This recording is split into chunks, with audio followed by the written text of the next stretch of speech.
Okay, so we're here for another episode of Utility Emergency Response podcast. As you all know, we talk about here about water, utility, emergency management, wastewater, energy, cyber. We cover all those things. Also, I have a great new co-host that I'm very happy about. Jim Wollbrinck is here. He's going to be my new co-host moving forward because of his vast knowledge of the water business and other sectors of the utility business like energy, cyber. He brings a lot of knowledge because of his experience as a utility manager. I'm sorry, emergency manager, and also water maintenance supervisor, and Cal Warren that he's part of. The list goes on. We're not going to get into his list because it's so long, but I'm happy to have him as a co-host. I'm really excited about that. So great to have him. Also, we have a new guest today. Um, Tipic is from. Well, I'll let you do your talk about what you do, Tipic. That way, you're going to be better at it than I will. And then Jim is going to take over with questions about what how you can bring value to our industry. Go ahead. All right, real quick. Thank you, Isaac. Yeah, it's great to partner with you. I've done a few of them for you, but Hmm. always listen to them, and you got some great stuff. So this is, I think, going to be a very interesting journey that we're heading on. Yes. So Yes. this is going to be fantastic. And it's similar, Tripat and I have been on an emergency management journey since, boy, I think right around the 2008, 2009 timeframe. We were Right, that's when we both first met up. Yeah. How are a little everybody? darker hair and a little more hair in some cases here. And, so yes, Trippet, why don't you give a little bit of background about yourself and how you got involved in the water sector? Well, I've always had engineering in my heart. I had the good fortune of designing my first water treatment plant, 1 million gallon per day deal way back when I was only 20 years old. So I really, really enjoyed that. And I've been doing it ever since. I won't tell you how old I am now, but it's been a long time. And I've been doing it all over the world. I've done it in Africa, I've done it on the British Isles, all over the United Kingdom, and here in California. Nice. Awesome. Nice. Awesome. And then some of the more notable projects that you've worked on, can you give us a little bit of information, about that? And then we'll get into what you're doing now, which is really the point for having this discussion. Yeah, I've had the good fortune to do work in the water industry, from water resource management, finding sources of water, seeing how they're going to be incorporated into the fabric of society, and then how the water goes back in. So I've done master plans for water in London, and here in California, integrated water usage schemes where subdivisions are coming online, and we have to look after their stormwater and also see how they're going to be dovetailing in with the water patterns that are going on, and then how that water is going to be returned and how the whole community is going to be sustained going forward in the future. So I've had good fortune to do that here in the Bay Area and the Central Valley. And outfalls and marine, putting the water back into the marine environment. And in all of that, emergency management and how utilities go through using all the things that have been designed during those periods where there is just no water, there's nothing. These responsibilities fall back on the planners and on managers and on the engineers, and I've had been working on that also. It is part of it's built into the way you design things.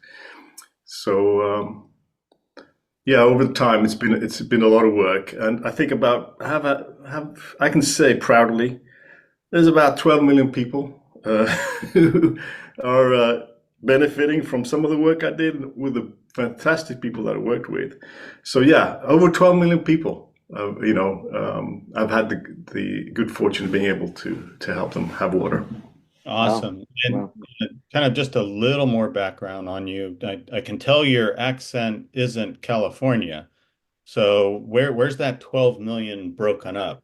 Where did you start and how did you end up in This accent's been Valley? taken. It's taken a long time to get this accent going, man. It's a lot of effort.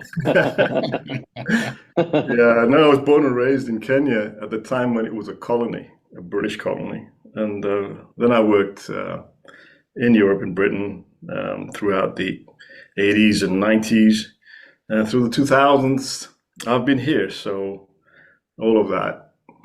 Awesome. What brought you to the States? Actually, I presented a paper way back in 97, 98 in San Francisco. It was to do with information management and how data would be used to manage utilities, especially emergencies, using geographical information. And at that time, GIS was an emergent technology, and also was internet. So with my paper, a couple of guys approached me. A fellow called John Heibel, who's now passed away. He said, "Look, we're just doing a startup here with the internet. Would you like to join us? We're doing an Internet of Things startup." And I thought, wow, that's interesting. And yeah, I joined them. So I came over here at the .com, at the explosion of the .com in both ways. Mhm. Yeah, that's how I came here. Awesome. Awesome. And I know, we've been talking about your latest journey here, which is really piqued my interest because of two things. One, with my utility background in operations, the energy management, especially with everything that we're having to deal with on the West Coast with PSPS and power outages, and then the threat of earthquake and so forth. So that energy management, but also that emergency power piece. We've done a lot of work in that area. I think I've presented once or twice for AWWA with Isaac's committee, the Security and Emergency Management. The work that's been done with PSPS, the power safety, public safety power shutoff, and where they'll kill the power if the right conditions are there for a wildfire, but also uh, energy resilience. A lot of the water utilities in the Bay Area were actually key in developing EPA's power resiliency guide.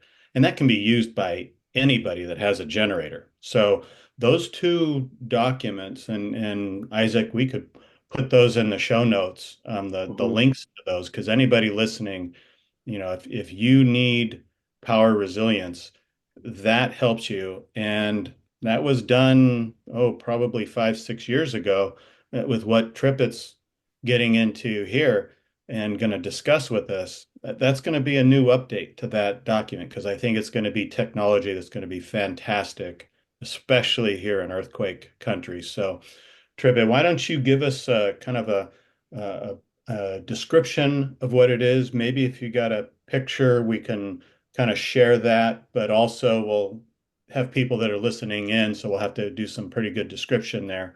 Um, but it would be great to kind of let's take a look at what you're doing and how that helps water utilities and really anybody that has power resilience and power management needs. Sure.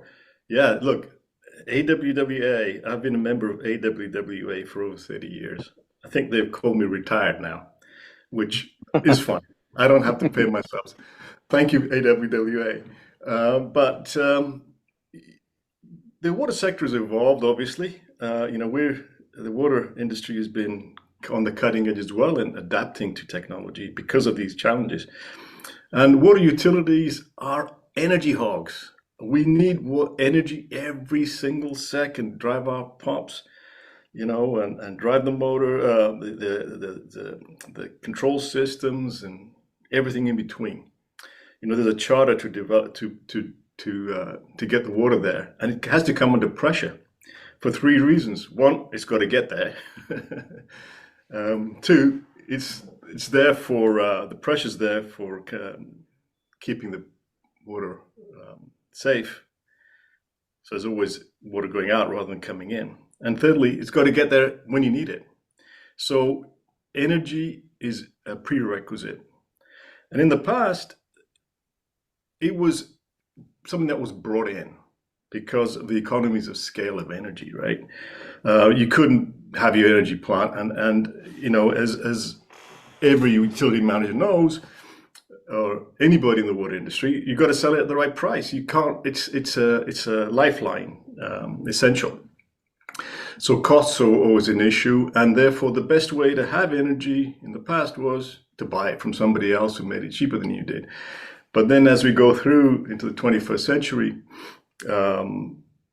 there's lots more demands on the water, on that electricity. And of course, when an emergency comes about, then you're beholden to somebody else.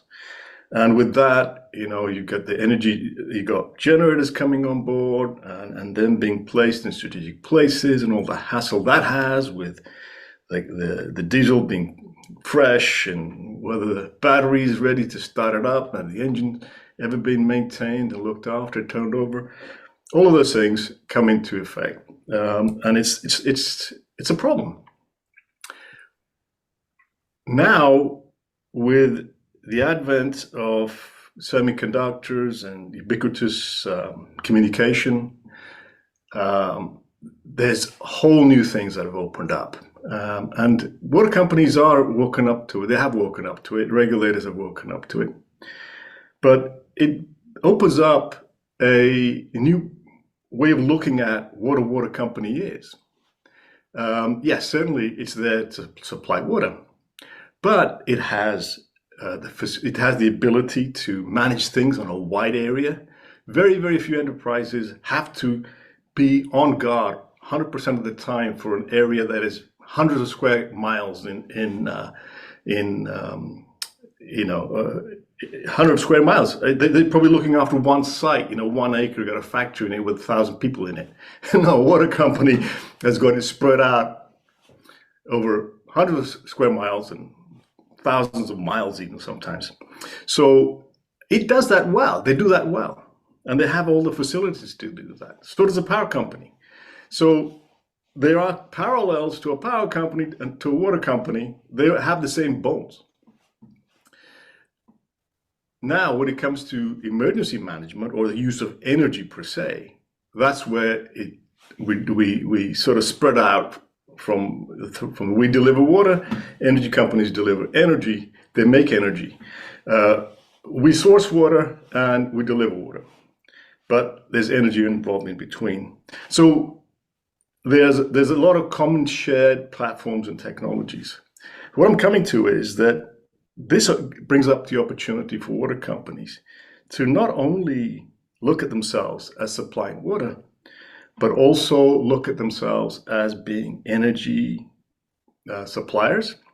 And the reason for me to come into this space of them water companies becoming energy suppliers is that regulators have realized, and planners have realized, energy planners have realized, that distributed power is the way to go. And to get, and that not only brings down the carbon footprint, not only does it diversify the sources of energy at any given time, and as any emergency planner would know, you need diversification, you need redundancy, you need resilience. And how do you get that is when you have alternates. And by having alternates available, you become much stronger during the emergency. And this bears down to this energy question: how can distributed power come down to the level where a water company almost becomes an energy company? And so it's a challenge not only in the boardroom, and not only in the boardroom, it's a challenge not only in the field, whether the technician is going to be an electrical technician fixing a water pump or an electrical technician working for a water company fixing a solar panel that's supplying energy to the pump. So it's the same individual doing the same, it's different things for a different company.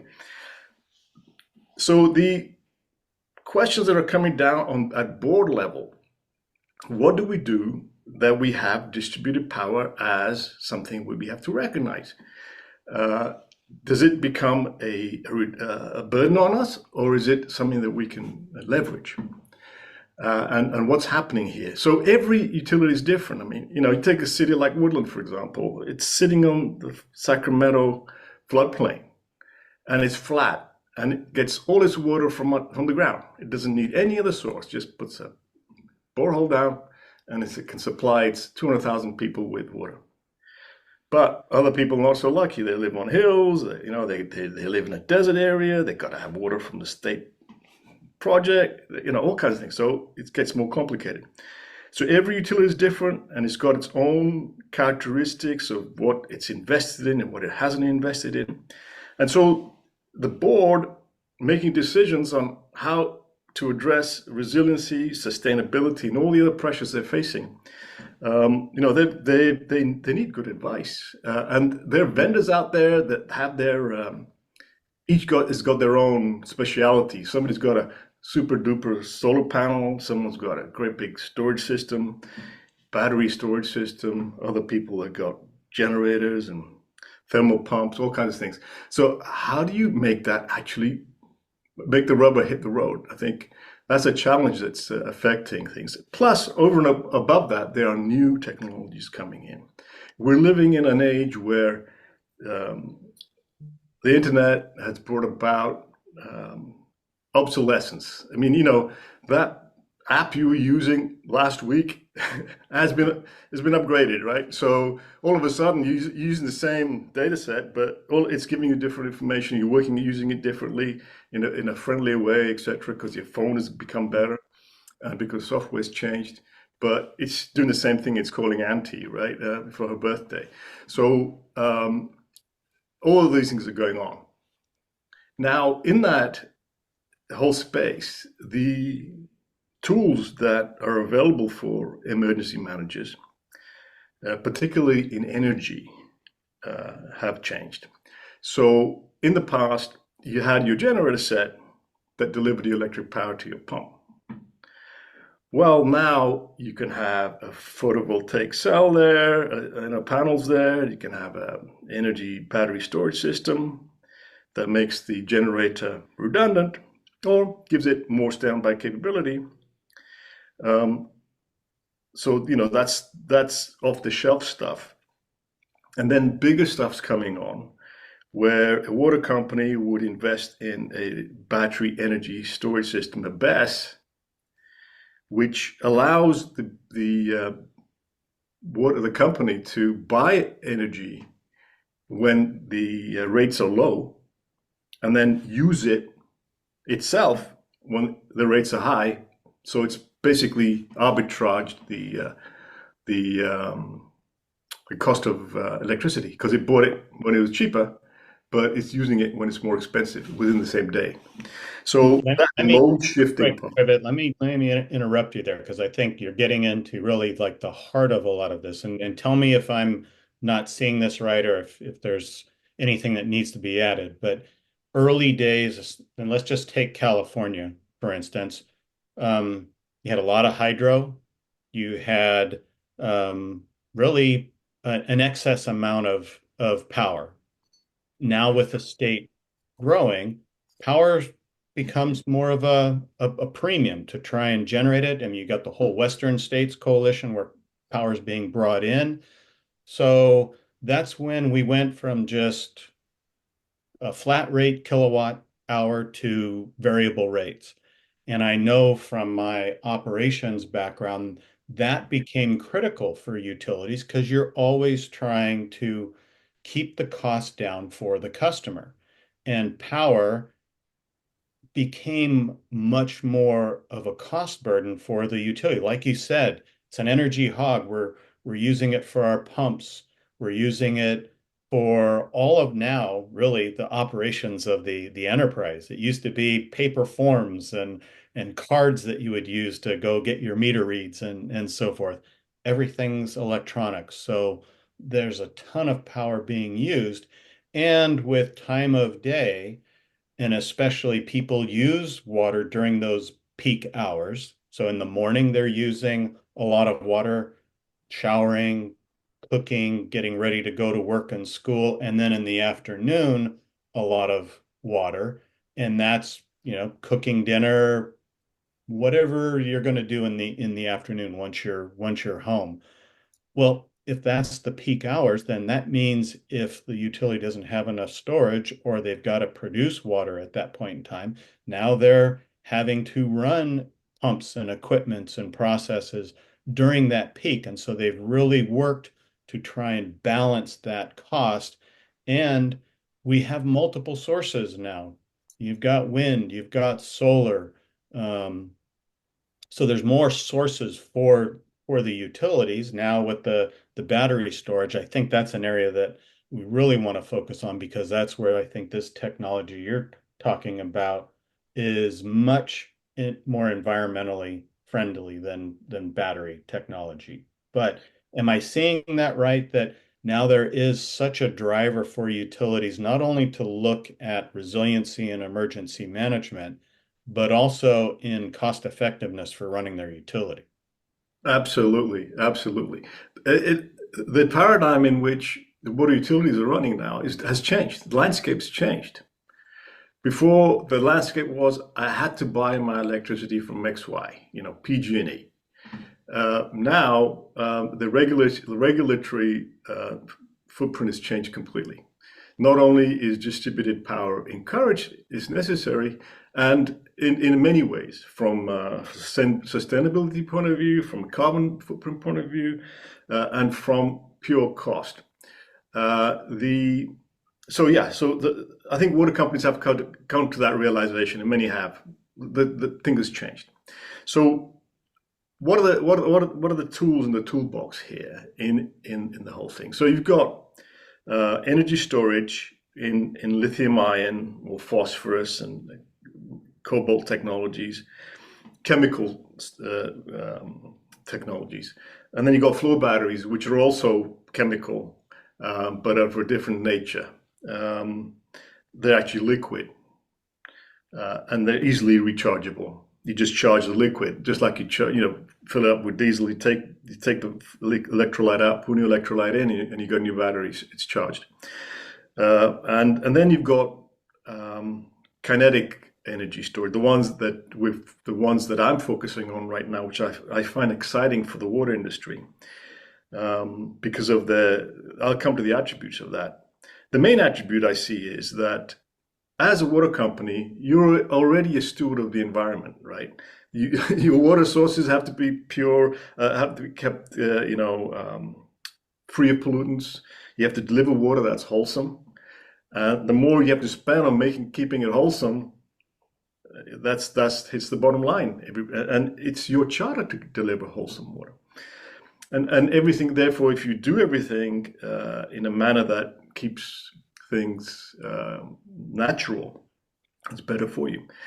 And so I've been looking at technologies that are in between the cracks here that would be more effective for a water company to adopt. And I came upon a UC Berkeley initiative that was using flywheels. These guys have been doing stuff for NASA, material sciences. And one of the things in kinetic storage is that you spin things up at really high speeds. And so you need to get into materials that are really super duper strong, high tensile, light, all kinds of stuff. So they were doing this stuff for NASA. And it left them really standing, looking at it, saying, do we really need this here on Earth?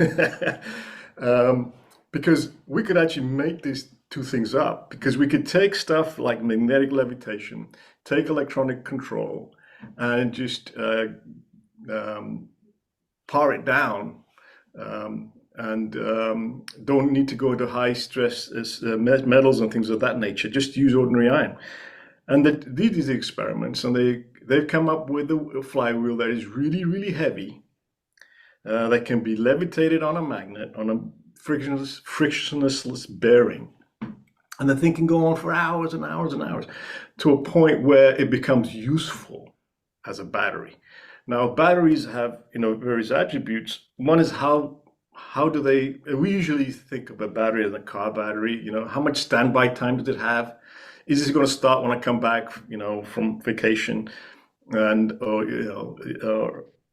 we look at batteries in forms of standby time. But in the paradigm that's come about now with regulation and all the stuff we're talking about, batteries have a different function. They can function to remove the inconsistencies in the power form that's coming through the grid. The frequencies change and all that kind of stuff. So batteries can come online very quickly and smooth all of that out, particularly when you have more than one energy source, as we're getting now. We've got, Joe Bloggs down the road, his solar panels has gone on. And Aunt Mary has stopped her washing machine. So all these things add up, and the power grid has a lot of challenges, and that's what energy regulators producers have an issue with, is how do you keep this grid uniform? And batteries are a good deal because they come on up, they can iron out shave those things off. And so battery storage has more than dual use. It has quadruple use now. It has a use in being there in standby times. It has a use in ironing out these frequencies. And it has use in actually having power as and when needed. So, and doing this arbitrage that I was talking about, storing it when it was cheaper, buying it when it's cheaper, and using it when it's more expensive. So now you have battery having the ability to store energy now becomes much more relevant. And now as a water company, what attributes do you have that can use these issues of battery storage to your advantage? And as water companies, you got pump storage, you got your whole distribution system is actually a battery, if you look at it with the right lens, because you got your storage tanks, you got your pipes full of water. Now these pipes are sized for fighting fire. They're not sized for getting water for your shower. They're sized for that emergency when there's a fire and you gotta stop it immediately in any neighborhood. So there's excess capacity in our pumping system at any given time. And so you can actually restructure that or reconfigure it to actually be a battery if you thought about it. Because you can drive your pumps backwards, you can use your storage backwards, you can do all kinds of stuff. Yeah, how does, compare your technology to battery technology, pluses and minuses of either? Yeah, so if you take kinetic storage, it is there instantaneously. It reacts much quicker than a battery would. Can you describe how it works? You said this, super heavy. What is describe it so that listeners know what you're talking about. Sure, absolutely. So I haven't spent so if you imagine a spinning top, that basically is the fundamental of it. You spin a top, it's got all the mass around its middle of its spindle, and you spin it and it just stays. It wobbles a little bit, but it straightens itself out and it stays there. That was a phenomenon that's used for, gyroscopes for guiding submarines and aeroplanes way back when we had GPSs. And it keeps the whole thing steady. So a flywheel and kinetic storage is exactly one of those things, but much larger. And they were initially used when electricity first came out to store power for a short period of time. And they're still used today for UPSs in these big data centers and big computers. You have flywheels there that regularly come online to do exactly what I'm saying, evening out the frequencies and making sure there is just no stoppage in the flow of energy because they come on so quickly. So that's been the main attribute. The downside, of course, is that they don't. The traditional stuff didn't stand around for too long because of friction. It slowed down pretty quickly. So it could come on instantaneously if it was already spinning and give you energy, but it would die down pretty quickly.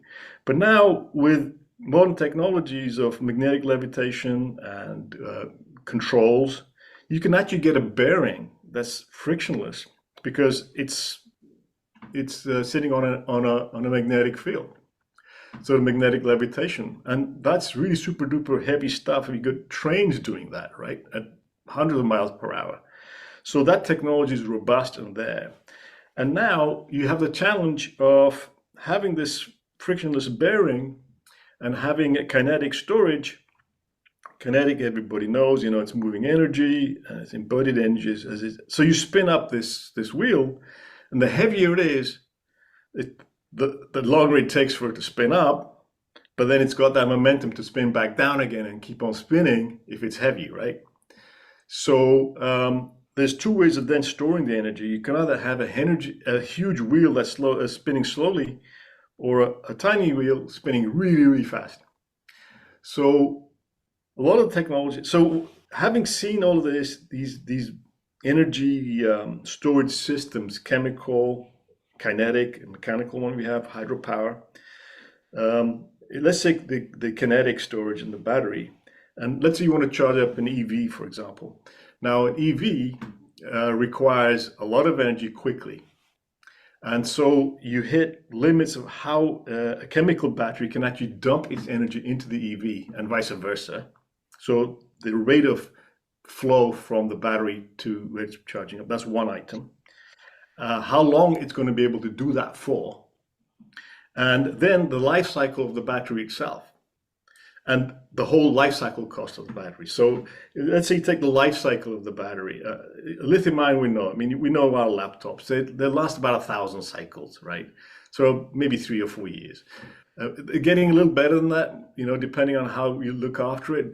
And now with the nickel, the lithium ion battery cells and all the stuff that we have in cars, they can go on for a good 15, 20 years.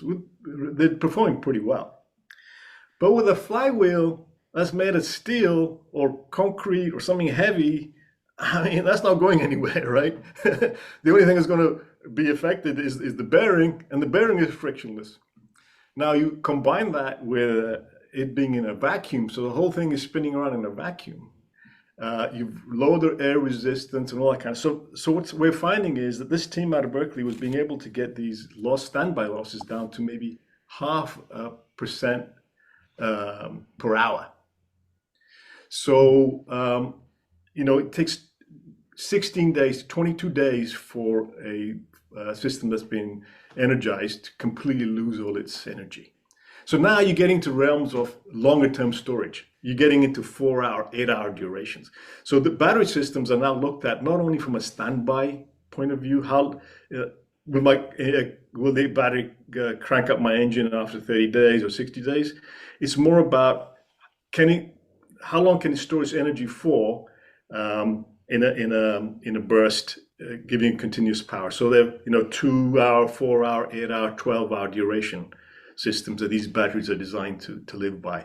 So if you look at a modern BESS battery energy storage system, that would be at a water plant. It may be a couple of acres or an acre or so of containers that have these batteries in them that for 12 hours give a certain amount of energy back into the system.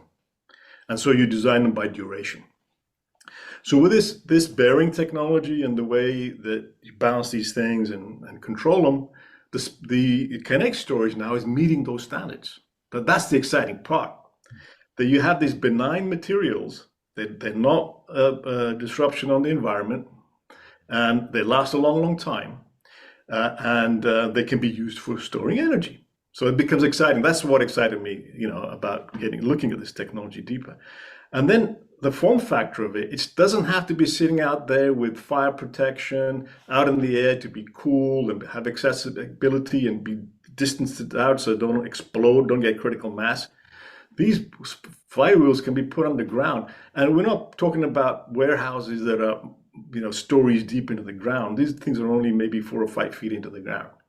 So you can have a football field, play football on them, play baseball on them, even play golf. You don't know what's down there. And they're happily just milling away like spinning tops under the ground. Looks like Isaac has a question for you. Yeah, you kind of answered it. I kind of was wondering how big are these flywheels and, where they're stored. And like you said, they can charge batteries, right? But they can also provide constant energy as well, right? Even if you don't have a battery center to charge. Am I right about that? Yeah, so what happens, so you got this picture of this spinning top in your head, right? Now, if you put a motor on it, so you have an electric motor that sits on top of this thing. When there's enough electrical energy, that motor is running and it keeps powering up your wheel and getting to spin faster and faster and faster. Now, when it reaches a certain speed, then the motor doesn't have to come on anymore. It's just spinning away on its own. And then when you need the electricity, that same engine, electrical motor now works backwards, just like the regen brakes on your electric vehicle. It's sending energy back into the system. Wow. So it's not really storing electrical energy, it's storing mechanical energy, kinetic energy, and it becomes electrical when you need it. Wow. So, question for you. Some utility that has a pump and motor, the motor size, again, I'm not an electrical engineer, so I don't know any of that, but say it's a pump that needs to pump 3,200 gallons per minute. So you got a motor attached to that that's, X efficiency to make that happen. How big would one of these units need to be to keep that going, and how long can it keep it going? Right. So let's say you have they talk in terms of kilowatts and kilowatt hours, right? Kilowatts meaning how much energy you need, and kilowatt hours meaning how long you need it for. So that pump might needs kilowatts, 30 kilowatts to keep it going right now, but it needs that 30 kilowatts for 5 hours. So that's 5 times 150 kilowatt hours is what it needs to keep it running. So a flywheel, typically, the one that's been sized up now optimally, one of those flywheels, which is about 8 inches thick and 5 feet, 8 foot in diameter, about 8 inches thick and 8 feet in diameter, spinning at about 5,000 RPM, gives you about 120 kilowatt hours. Now, a typical EV would have about 80 kilowatt hours. So, this can top up an EV 1.5 times. What are you looking at in comparison to footprint of the mechanical storage to the chemical storage? Yeah, let me come back to that. So Okay. take another index point, a house, for example. A home, 5-bedroom home, typical Californian, 1,800, 2,000 square foot home, would probably use about 30 megawatts, 30 kilowatt hours in a day. No, about 12 kilowatt hours in a day. And a flywheel, just 3 feet in diameter, 1 foot, 3 feet below the ground, could provide that Wow. that power for a day. So it's compact, and it's not as compact as your Tesla battery, but it's compact enough that it can sit, next to your flower bed in the garden. You wouldn't know it. Wow. Smaller than an air conditioner. Okay. And for a utility, since kind of our audience, two things. One, again, that footprint for a motor that's tied to a pump, 3,200 gallons per minute. What size and how long could that go? Right. So as I said, you can't compare the flywheel to a battery in terms of standby capability. Okay. Lithium-ion, I mean, that'll last a month. They only lose 2 or 3%, 5% a month, a lithium-ion battery. This thing loses that in an hour. So it's not really designed for holding on to energy for a month. Right. It's designed to hold it on for maybe 16 hours. It can hold it up to 8 days, so 8 days, it can hold up enough energy to keep your pump running. Well, So that's what I'm looking at is the power goes out, how long to, keep that pump going if it needs to keep running for a period of time. You've got that stored mechanical energy. The pump runs for an hour here, say it's a well, and it's pumping water out of that well into a tank, and then the tank is, level going down over time. So you fill the tank up and it goes down. You're using gravity as your pressure. Um, if that's running, how many hours of pump time do you have before it's exhausted its kinetic energy? Yeah. So it all depends on the system. But I think the fundamental point that you're trying to get to is that if we have this as a standby unit, how long do we have before we have to go there and do something about it, right? So Mhm. with present, like if it was battery properly sized, you could probably say you don't have to go there for a month. If the battery's bank was big enough and the pump was small enough, all that kind of stuff, because the battery technology, the lithium ion or vanadium or whatever technology you're going to use, can store it for over a month quite happily. But for a kinetic system, you're talking the order of a week. But I think in emergency resilience sense, it's more than enough. Yeah.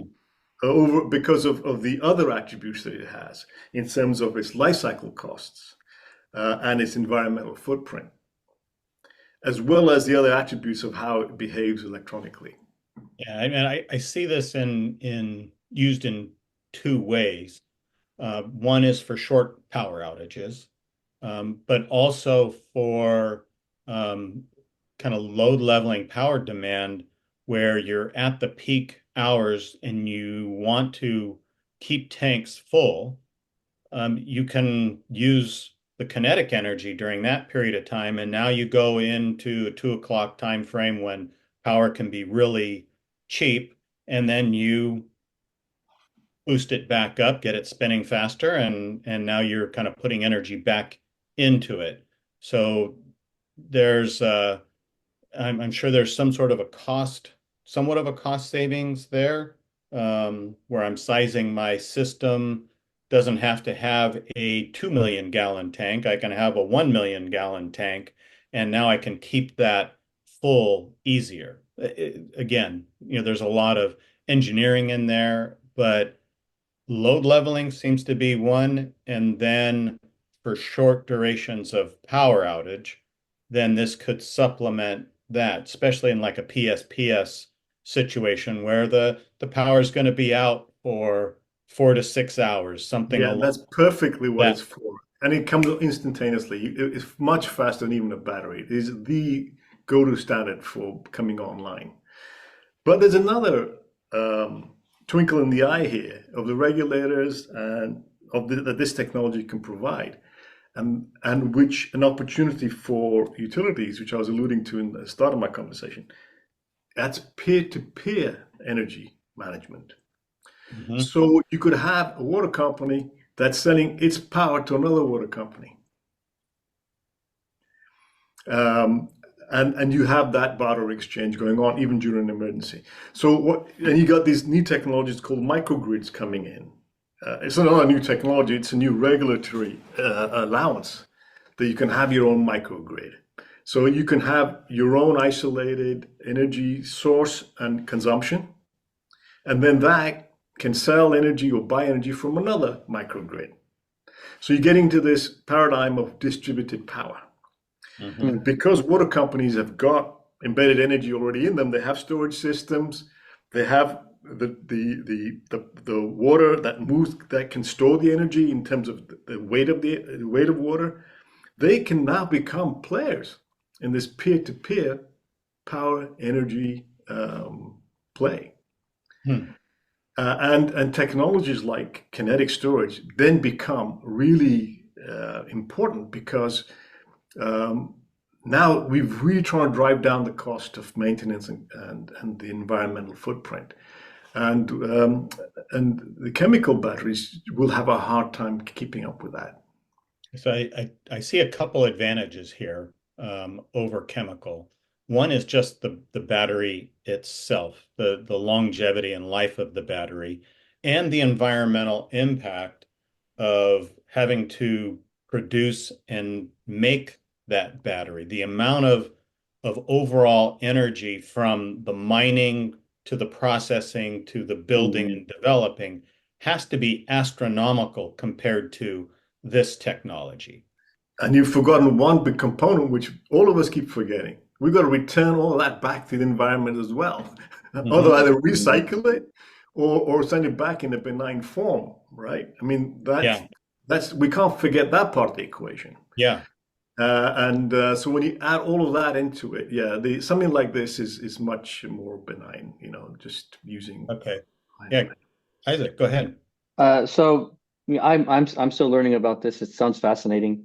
But so when if I have the flywheel, right, but I don't have the batteries, is that a problem? Is there another way to store it without the batteries, or batteries like the main way everybody does it, the chemical way? Well, that's what's become convenient, but no, the kinetic system is as good. Okay, okay, It The is your the the, battery. the way the okay. kinetic system fails is in the standby. It doesn't store it as long, can't hold on to it for as Yeah, long like you as. said, right? Like Yeah. you said, yeah. Okay, Yeah. But in Yeah. terms of other functionality, the kinetic storage is as good, if not better. pretty And cool. with this, you have the kinetic storage, and I'm just looking at it from, I'm either going to be using power from the grid to pull that up to peak, I don't know, centrifugal force and maintaining that, or I'm assuming I could have a combination with solar. And if depending on how much solar power I have, I'm putting that into the unit and keeping it spinning. But now, is there the possibility to divert some of that solar? If my solar's sized appropriately, I'm keeping the storage, the mechanical battery, kinetic battery, to peak storage, and then using, is that where there's like inverters and Absolutely, the absolutely. electronics that now I can run my house or my water plant, but then sun goes down, now I can still use that stored power.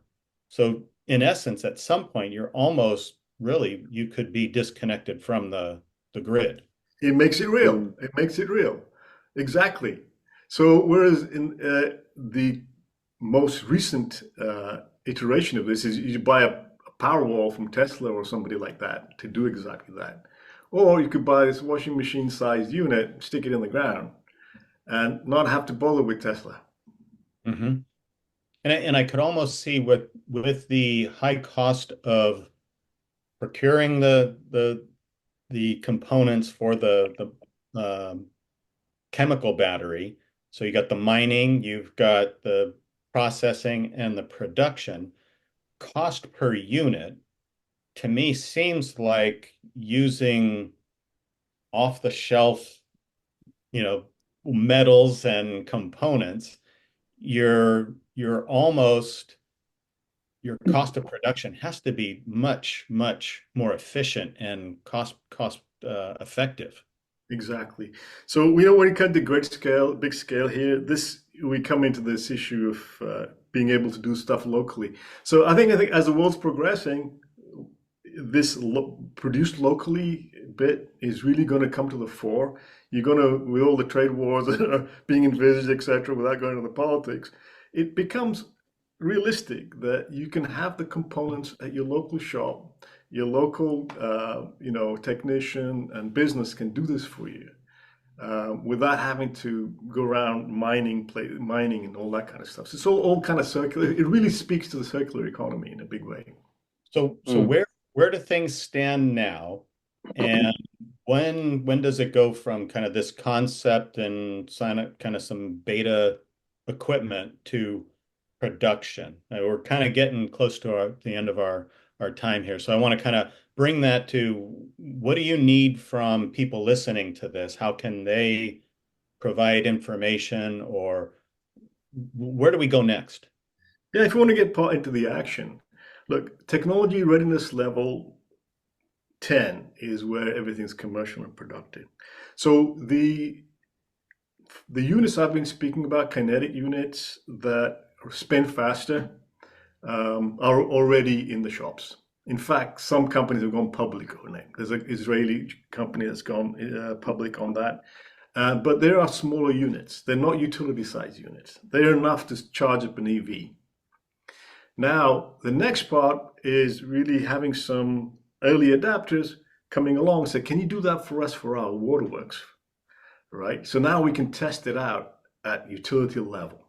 So you got your photovoltaic farm, your array sitting on your own land. You don't have to buy energy from anybody, and you're self-sustainable on the one hand on your day-to-day production of electricity because you're storing it and using it at night. And you can even sell it to other people. So yeah, so to your question, anybody who's willing to come along and be an early adapter, the technology is robust, there's no doubt about it. The idea is how is it in a use case like in the water industry, let's put it to use there, let's put it to the test. Okay. All right. Isaac, anything else? Yeah, I see this very benefiting not only just large cities, but just the rural areas, right? I feel like rural areas could benefit a lot from this. Is that was part of the goals here is to not only help, urban areas, but also areas where maybe energy's, a little sparse. Yes, it's really fit for distributed power. You Hmm. know, in California, our farmers have we're in a warped situation because power is so cheap for farmers. When I say so cheap, necessarily so, because they're also very energy intensive. And so power companies have had to have sweetheart deals with base load, and farmers are a good base load. Hmm. But in terms of actual cost, that's very, very expensive. The real cost of that energy.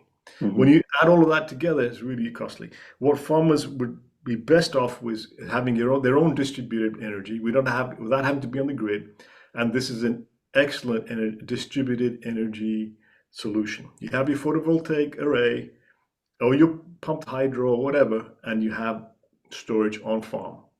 And did you say water utilities are starting to adopt this, or this is a brand new thing for water utilities? I wasn't sure if I heard No, that right. no, but the water utilities are right in the middle of it right now. Okay, And okay, as the water utilities are having to look at this in a big way okay. because energy costs are there, regular environmental regulation is there, and of course the pressure of keeping the price down is there, as Hmm. well as emergency resilience and redundancy. Right, all these are real players, and it's this has become a chess piece. Okay, interesting. Yeah.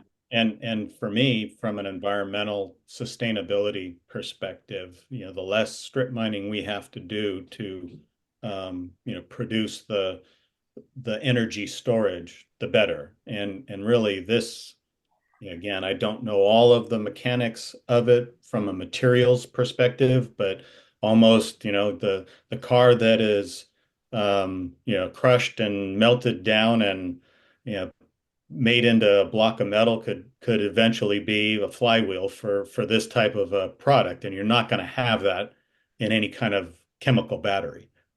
Exactly. Except unfortunately, these days most cars are Yes. aluminum. That's Yeah, but yeah, true. it could, yeah, certainly, yeah, exactly. That's the whole point that you have a circular economy. There's a lot of ferrous material out there that's already been scrapped and mined and stripped. It's already there.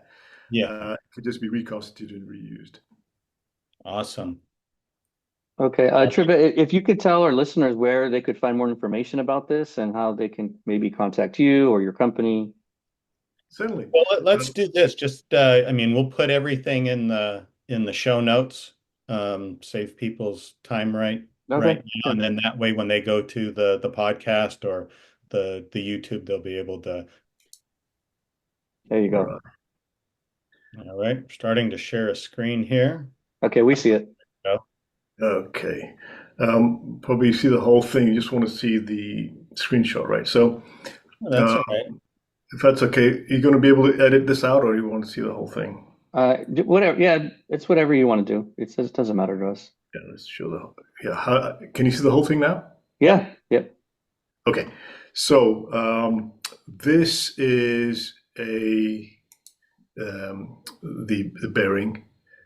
So this particular one is showing a bearing here in the middle. There's various configurations of it, but this is a typical setup, right? Hmm. Okay. And this is what we're talking about with respect to shifting the load. Mhm. So that same photovoltaic array could probably have a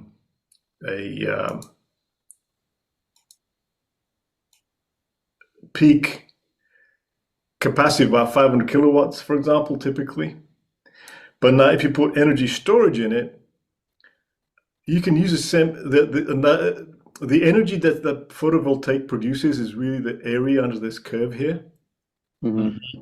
Um, Now that same energy can be used at night. So the area under here is the same as the area under there.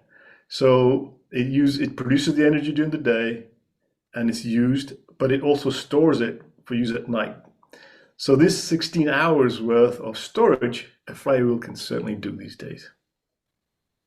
And so use of energy is there some kind of like a clutch system that engages the motor when it needs to, or is there constant friction there? Yeah, so that's where the controllers come in, the electronic controllers. When the energy is not, it's just like in your EV, the system can flip from being driven to driving. So that same motor can be driving the flywheel, or it can flip and be driven by the flywheel and send the energy backwards. But is that motor always spinning where there's or is there a clutch system that once the kinetic energy is at full peak rotation, that it disconnects and it's just sitting in there in with a magnetic bearing, and there's really no friction, or is there always some sort of motor friction?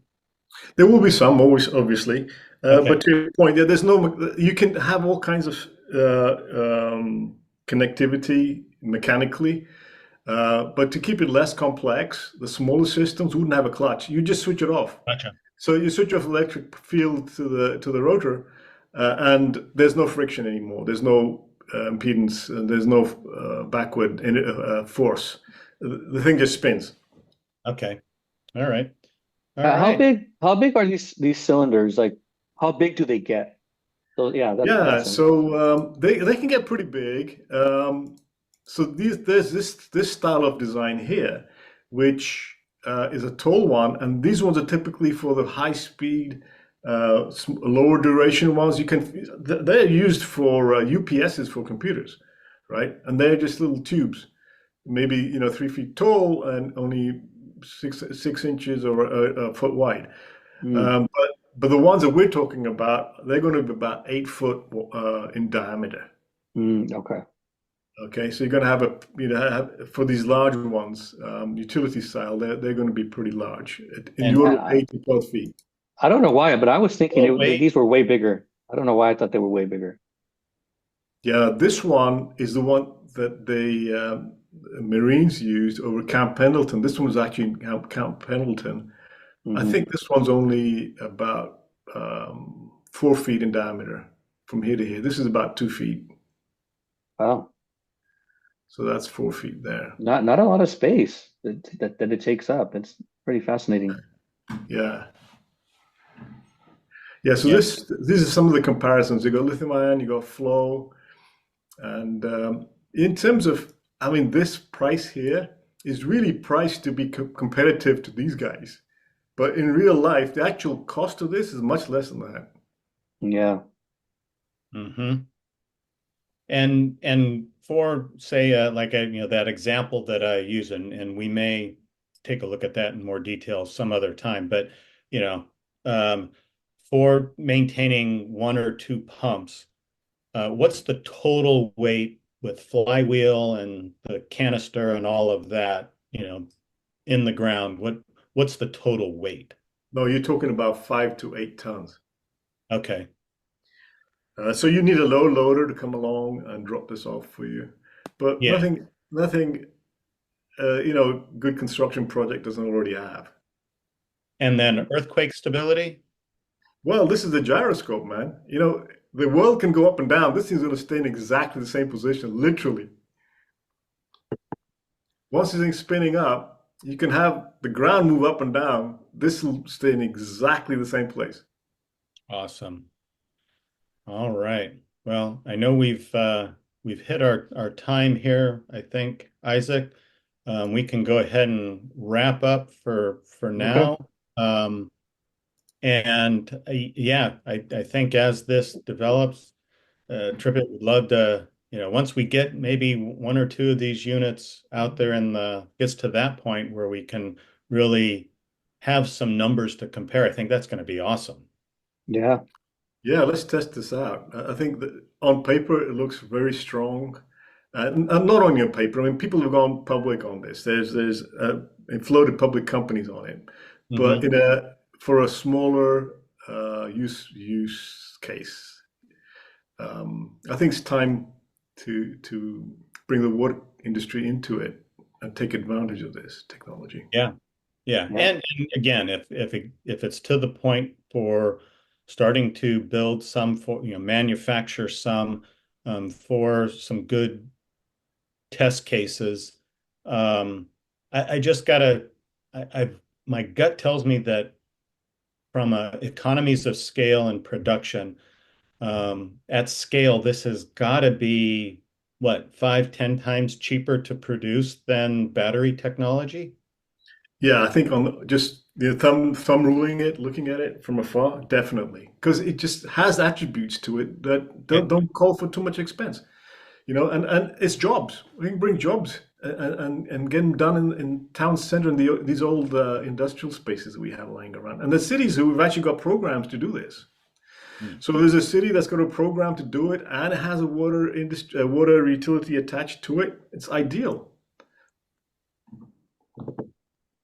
All right, perfect. Hey, Tripit, this is very exciting technology. Looking forward to seeing how it develops and really what we can do to help the utilities, not only with energy management, but be more prepared for those disasters and more resilient. Thank you very much, guys. Yes, thank you for coming on our show. And, like Jim said, very fascinating stuff. We wish you the best in your journey and helping utilities. I think I think you can help a lot of them. We'll be following along, that's for sure. That's for This is sure. Yeah. great stuff for the water industry. Looking forward to it.